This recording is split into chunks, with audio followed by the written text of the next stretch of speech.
Today I've come to see this church in Ynys Mon in Wales. It's called St Cynfarwy. And if I just pan around here to show you the amazing view here.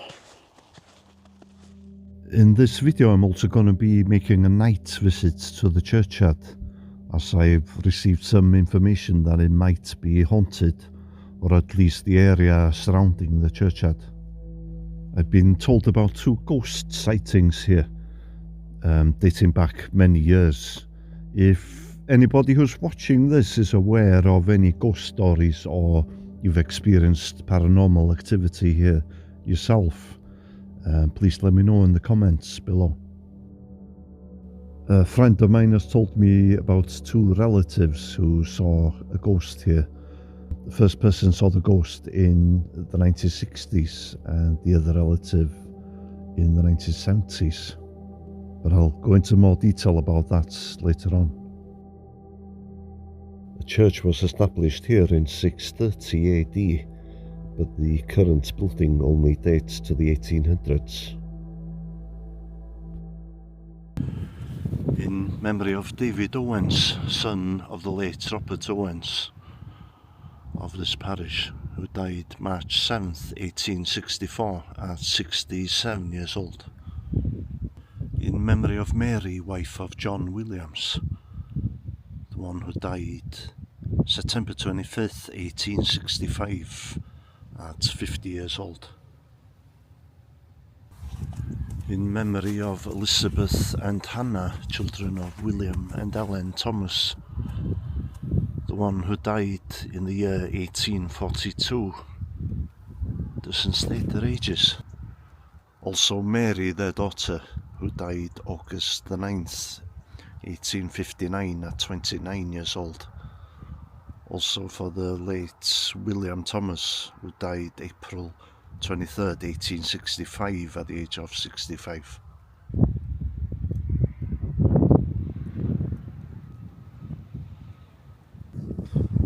This gravestone is from the 1700s.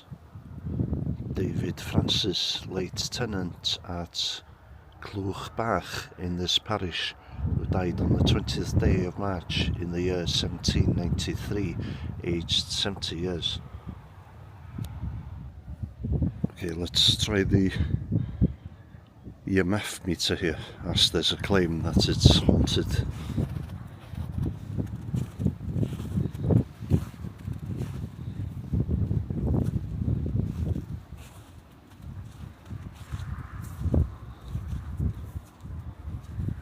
It's easy to miss these EMF spikes, so I'm going to keep a close eye on this.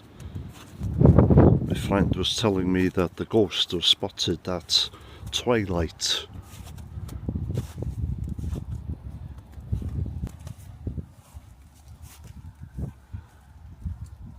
Owen Williams, husband of Jane Owens, the one who died June 23rd, 1895 at 65 years old. Okay, nothing on this so far.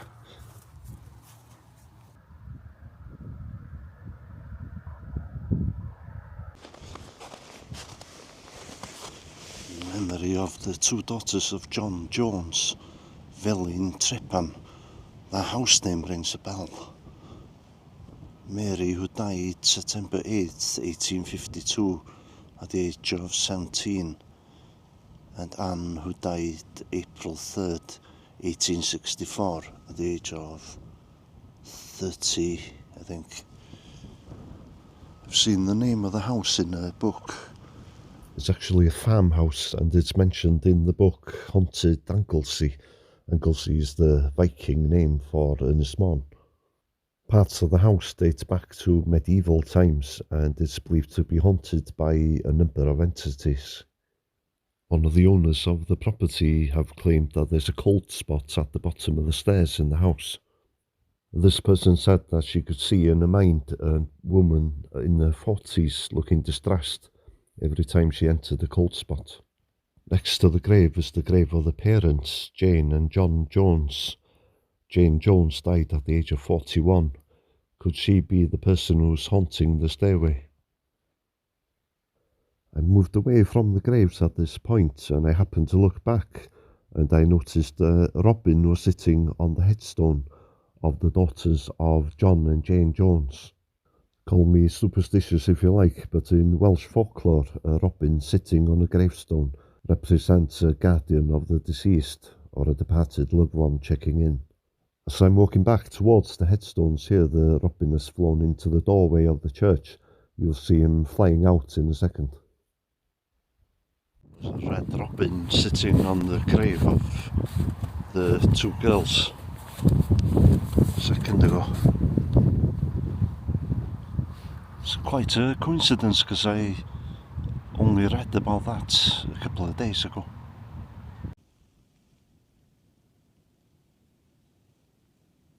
The footage that you've just been watching was filmed a couple of weeks ago.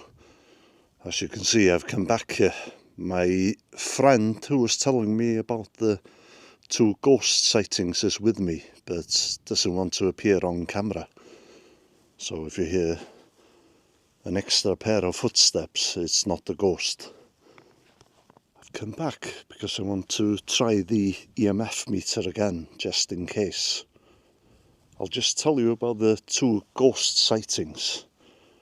First one actually occurred in the new cemetery. I say new, it dates back to the 1950s, I think. I'm not going to film it, but it's just beyond this tree here. And my friend's relative was standing by the gate, which would be directly in front of us here. And she saw what she believed was a ghost of a woman dressed in a white apron carrying a bucket. And she was kind of walking halfway up the cemetery. This would have happened in the 1960s. Second sighting, there's not as much detail for this one, but it happened just outside the wall of the church. There's a little path running along here, and a ghost was spotted here, but we don't have any more details than that. I've kind of got my own ghost story about this area. Maybe less than a quarter of a mile from here. The mother of my children claims that she saw a ghost on the side of the road. And it was a young boy, maybe around 10 years old, dressed in old-fashioned clothing. And I'm guessing 1950s or 1960s type clothing. But that would have been about a quarter of a mile away from here. You'll be hard pressed to find anybody in this area who says they haven't seen a ghost. There is something very mysterious about the island. Okay, so we're going to circumnavigate the church just to see if we get any spikes on the EMF meter. Okay, keep a close eye on the EMF meter.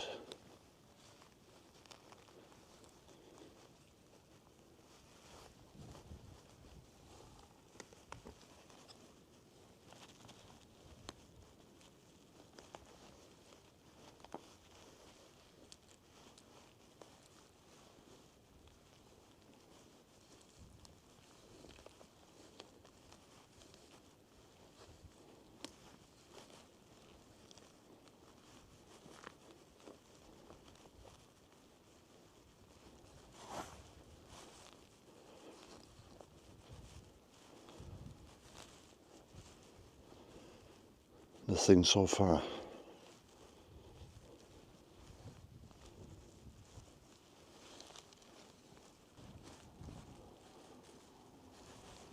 Well, there's some scaffolding here since I was here last. The church is... there's some scaffolding here since I was here last. The church is actually privately owned. but you're still allowed to visit the churchyard.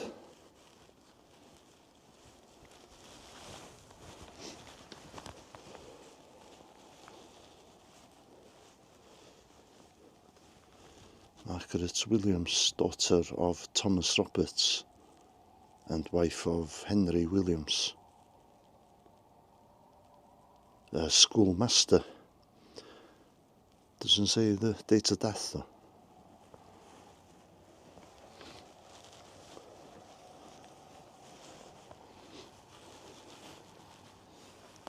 As you can see, there's a number of spikes here now as well.